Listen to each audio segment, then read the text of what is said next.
Good morning students. आज की इस वीडियो में हम लोग हमारा नेक्स्ट जो टॉपिक है next method of charging depreciation उसको डिस्कस करेंगे। तो जो हमारा सेकंड जो हमारा मेथड है चार्ज करने का डेप्रिसिएशन, तो that is written down value method. ठीक है, जैसे कि हमारा जो पहला वाला मेथड था that is straight line method, उसके अलग अलग नाम थे, जैसे कि स्ट्रेट लाइन मेथड हो गया या फिक्स्ड इंस्टॉलमेंट मेथड हो गया या ओरिजिनल कॉस्ट मेथड हो गया या जो भी है ना। तो मैंने आपको अलग अलग नाम बताए थे। सेम इसी तरीके से ये जो हमारा सेकंड मेथड है ऑफ चार्जिंग डेप्रिसिएशन, उसके भी अलग अलग नाम हैं। ठीक है, तो या तो हम उसको रिटन डाउन वैल्यू मेथड बोल सकते हैं, या तो हम इसको रिड्यूसिंग इंस्टॉलमेंट मेथड बोल सकते हैं, या तो इसको हम लोग डिमिनिशिंग बैलेंस मेथड बोल सकते हैं। ठीक है, तो देखिए आपको नाम लर्न होने चाहिए सारे के सारे मेथड्स के, सो दैट आप रिकॉग्नाइज कर पाओ कि क्वेश्चन कौन से मेथड का आया है, whether it's straight line method और whether it's written down value method. ठीक है, या फिर अलग अलग नाम है तो आपको नाम पता होने चाहिए। चलिए अब देखिए, स्ट्रेट लाइन मेथड में तो ये था कि जो भी आप डेप्रिसिएशन को चार्ज किया करते थे वो ओरिजिनल कॉस्ट पे किया करते थे, है ना। लेकिन इस वाले मेथड में ऐसा नहीं होता। इस वाले मेथड में बैलेंस जो हमारा आता है पहले पे ओरिजिनल लगता है और उसके बाद धीरे धीरे करके जो भी बैलेंस आता है उसके ऊपर डेप्रिसिएशन चार्ज किया जाता है। जैसे कि इसका नाम भी है डिमिनिशिंग बैलेंस मेथड, की जो डिमिनिश मतलब माइनस करके जो भी बैलेंस आएगा उसके ऊपर अगेन आप डेप्रिसिएशन लगाओगे। ठीक है, अगर आप लोगों को समझना आए तो let us take an example. ठीक है, हम एक एग्जांपल ले सकते हैं।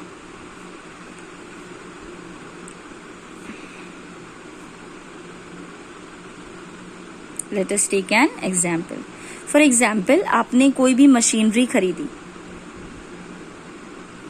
ठीक है, आपने कोई भी मशीनरी परचेज करी ऑन 1st of April 2012। ये हमने एग्जाम्पल ले लिया। ठीक है, मशीनरी आपने परचेज करी 1st of April 2012 की फॉर एग्जाम्पल, और उसकी कॉस्ट कितनी थी उस मशीनरी की? 10,000 रुपीज। ठीक है, डेप्रिसिएशन की रेट हम लोग देख लेते हैं। फॉर एग्जाम्पल हमने ले ली डेप्रिसिएशन की रेट 10% पर एनम मतलब पूरे साल की। ठीक है, तो देखिए अगर इसके ऊपर आप डेप्रिसिएशन लगाना है तो किस तरीके से लगाएंगे वो मैं आपको बता देती हूँ। ठीक है, आपने 10,000 की मशीनरी खरीदी, डेप्रिसिएशन 10% पर एनम है। अकाउंटिंग ईयर हमारा यहाँ पे फॉलो होगा 1 अप्रैल से 31 मार्च। ठीक है, अब देखिए डेप्रिसिएशन निकालते कैसे हैं। सबसे पहले हम कॉस्ट लेंगे और यहाँ पे लिखेंगे 10,000 रुपीज। ठीक है, फिर हम लोग डेप्रिसिएशन को क्या कर देंगे? लेस कर देंगे। तो डेप्रिसिएशन को हम लोग क्या कर देंगे? यहाँ पे लेस कर देंगे। अब डेप्रिसिएशन कैसे निकालते हैं? क्योंकि यहाँ पे 10,000 है तो 10,000 रुपीज का अगेन कितना परसेंट? 10%। तो कितना आया बचे? 1,000 रुपीज। ठीक है, ये आ गया। अब 10,000 रुपीज के बाद डेप्रिसिएशन माइनस करने के बाद हम लोग क्या निकालते थे? आपने कर रखा है ये पहले से ही, बैलेंस निकालते थे ना। तो 10,000 की मशीनरी थी, फर्स्ट ईयर हमारा 1,000 का डेप्रिसिएशन लग गया, तो बताइए बचे कितने? 9,000 रुपीज। अब देखो अगर यहाँ पे मेथड स्ट्रेट लाइन होता तो नेक्स्ट बार भी मैं डेप्रिसिएशन सेम लगाती, दैट इज 1,000, क्योंकि जो पहला वाला मेथड था उसमें आप हर साल सेम डेप्रिसिएशन लगाते थे 1,000। जैसे 1,000 है फर्स्ट ईयर का तो 1,000 ही सेकेंड ईयर का होता था, 1,000 ही थर्ड ईयर का होता था, 1,000 ही फोर्थ ईयर का होता था, है ना। बट ये वाला मेथड अलग है। तो इसमें देखिए नाम से पता लग रहा है डिमिनिशिंग बैलेंस मेथड। बैलेंस मतलब जो बैलेंस आएगा, ये देखिए जो बैलेंस आएगा उस पर डेप्रिसिएशन लगेगा। तो देखते हैं डेप्रिसिएशन कैसे निकलेगा। अब नेक्स्ट वाले में कितना बैलेंस आया बच्चे? क्योंकि हमने बैलेंस लेना है तो बैलेंस कितना आया? 9,000 रुपीज। ये बैलेंस आया ना, तो 9,000 का अगेन कितना परसेंट डेप्रिसिएशन लगाएंगे? 10%। तो कितना आ जाएगा बच्चे यहाँ पर? 900 रुपीज। ठीक है, क्लियर है? आसान है ना, बिल्कुल कुछ भी नहीं करना, इट जस्ट दैट कि बैलेंस पे लगाना है। ठीक है, अब जैसे यहाँ पे बैलेंस ये बैलेंस डेप्रिसिएशन माइनस करने के बाद फिर दोबारा बैलेंस कितने का बचेगा? 9,000 minus 900, that will be your 81,000, है ना, सॉरी 8100। अगेन डेप्रिसिएशन लगाएंगे, लेकिन डेप्रिसिएशन किस पे लगाएंगे? बैलेंस पे लगाएंगे। तो डेप्रिसिएशन कितना होगा? 8100 पर 10%। बहुत ही सिंपल है ये भी, ठीक है। ये कितना आ जाएगा? लगभग 7290 के हिसाब से लगभग आएगा, ठीक है। क्लियर है ना ये बात? ठीक है, आई होप आपको क्लियर हो गया होगा। कुछ नहीं करना है इसमें, बस कोस्ट लेनी है, फिर कोस्ट पे 10% डेप्रिसिएशन 1000, फिर माइनस करके 9000 आया, फिर 9000 पे 10%, फिर 900 आया, फिर माइनस करके 8100 आया, फिर 8100 पे बैलेंस। इन शॉर्ट नेक्स्ट जो डेप्रिसिएशन लगेगा वो हमेशा किस पे लगेगा? बैलेंस पे लगेगा। जो डेप्रिसिएशन लगेगा वो हमेशा किस पे लगेगा? बैलेंस पे लगेगा, ठीक है। तो ये जो डेप्रिसिएशन लगा है वो किस पे लगा है? बैलेंस पे लगा है, ठीक है। तो डेप्रिसिएशन जो भी आप लगाएंगे वो बैलेंस पे लगाएंगे। यहाँ पे बैलेंस 9000 था तो 9000 पे लगा, यहाँ पे बैलेंस 8100 था तो 8100 पे लगा। क्लियर है बच्चे? ठीक है, आई होप आपको क्लियर हो गया होगा, ठीक है। चलिए अब एक फर्स्ट इलस्ट्रेशन देख लेते हैं, ठीक है। तो ये लीजिए, इसमें देखिए, alpine traders purchased A machinery on 1st of April 2015 at a cost of 8,000 rupees and spent 2,000 on its installation। तो यानी कि 8,000 प्लस 2,000 आपको मशीनरी कितने की पड़ी? आफ्टर इंस्टॉलेशन 10,000 की पड़ी। 8,000 प्लस 2 10,000 की मशीनरी पड़ी। 1 अप्रैल 2015 में हमने परचेज की थी। फर्म ने राइट ऑफ किया है डेप्रिसिएशन, और डेप्रिसिएशन की परसेंटेज है 10% पर एनम। साफ साफ दे रखा है कि कौन सा मेथड है? रिटन डाउन वैल्यू मेथड, यानी कि वही डिमिनिशिंग बैलेंस मेथड है। Scrap value of the plant at the end of its economic life of 4 years, यानी कि जब 4 साल हो गए ना, तब इस प्लांट को हमने बेच दिया। तो बेच दिया तो स्क्रैप वैल्यू, यानी कि जब हमने उसको बेचा तो हमें कीमत कितनी मिली बेचने पर? 6561, ठीक है। स्क्रैप वैल्यू का मतलब क्या है?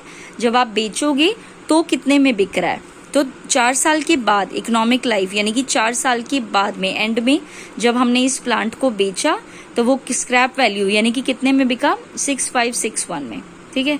आपको मशीनरी अकाउंट को शो करना है, 4 सालों का डेटा मतलब आपको फ्रेम करना है ये अकाउंट अल्पाइन ट्रेडर्स का, क्योंकि अल्पाइन ट्रेडर्स ने ही परचेज किया था। बुक्स को क्लोज करना है 31 मार्च एवरी ईयर, यानी कि अकाउंटिंग ईयर फुल होगा। तो चलिए सबसे पहले यहाँ पे मशीन है, तो लिसन, इसको करेक्ट कर लीजिएगा। यहाँ पे प्लांट नहीं आएगा क्योंकि ऊपर इन्होंने मशीन लिखा हुआ है ना, मे बी ये शायद टाइपिंग मिस्टेक है या कैसे, आप इसको यहाँ पे मशीन ही कीजिएगा, ठीक है। वो कई बार हो जाती है टाइपिंग में मिस्टेक, तो ऊपर मशीन है तो यहाँ पे भी मशीन लिखिएगा, ठीक है। चलिए, तो मशीन अकाउंट बनाएंगे। लेफ्ट साइड को डेबिट साइड बोलते हैं और राइट साइड को credit side. Date particular amount, date particular amount, ठीक है। सबसे पहले देखिए 2015 1 अप्रैल है ना, तो 2015 1 अप्रैल में यहाँ पे आप क्या लिखेंगे?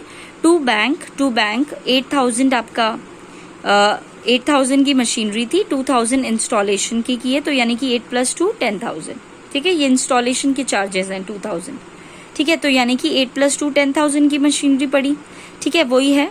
अब अगर 1 अप्रैल 2015 में स्टार्ट हुआ है तो खत्म कब होगा? 2016 में 31 मार्च को। ये आपको पता है बहुत अच्छे से कि अगर यहाँ पे अप्रैल से मार्च का जब भी ईयर होता है तो हमेशा 15 के बाद 16 आता है, वैसे ही 16 17 17 18 18 19 इस टाइप से चलेगा।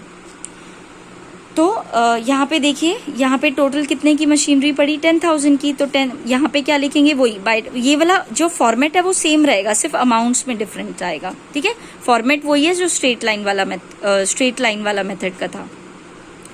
तो बाय डेप्रिसिएशन अकाउंट करके वही करेंगे कि 10,000 का 10% किया, क्योंकि डेप्रिसिएशन की रेट 10% है, तो यानी कि 1,000 आया। बैलेंस कितना आया बच्चे? 9,000। अब यहाँ पे दोनों को इक्वल कर दिया। यहाँ पे CD है, नेक्स्ट उसमें ब्रॉट डाउन कर देंगे अगले साल। ये देखो ये बैलेंस आया ना, अब बैलेंस पे लगेगा। तो बाय डेप्रिसिएशन करके 10% किस पे लगाएंगे? इस पर।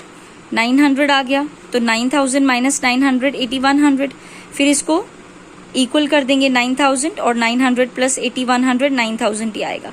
ये बैलेंस सीडी है तो यहाँ पे बैलेंस बीडी हो जाएगा, 8100 को यहाँ पे उतार देंगे। अगेन बाय डेप्रिसिएशन किस पे लगेगा, बैलेंस पे लगेगा। जैसे यहाँ पे लगा था ना 9000 पे लगा था, वैसे यहाँ पे ये 8100 पे लगेगा। ठीक है, बैलेंस पे लगाना है इन शॉर्ट। चलिए, तो 10% डेप्रिसिएशन लगा 810 8100 का 10% 810 आएगा बाय बैलेंस सीडी करके, इसमें से माइनस कर दीजिए तो 7290 इक्वल कर दीजिए इसको, यहाँ पे इसको बीडी कर देंगे बाय डेप्रिसिएशन। नेक्स्ट ईयर का लगाएंगे वही 729, ये रहा बैलेंस, तो 7290 का 10% कितना हुआ 729। ठीक है, फिर यहाँ पे अगेन बाय बैलेंस सीडी आ जाएगा, तो यहाँ पे 7290 माइनस 729, ये कितना आ गया बच्चे बाय बैलेंस सीडी 6561, और यहाँ पे लिखेंगे टू बैलेंस बीडी करके 65610। 4 साल का ही बनाना था, तो ये देखिए फर्स्ट, सेकेंड, थर्ड और ये फोर्थ।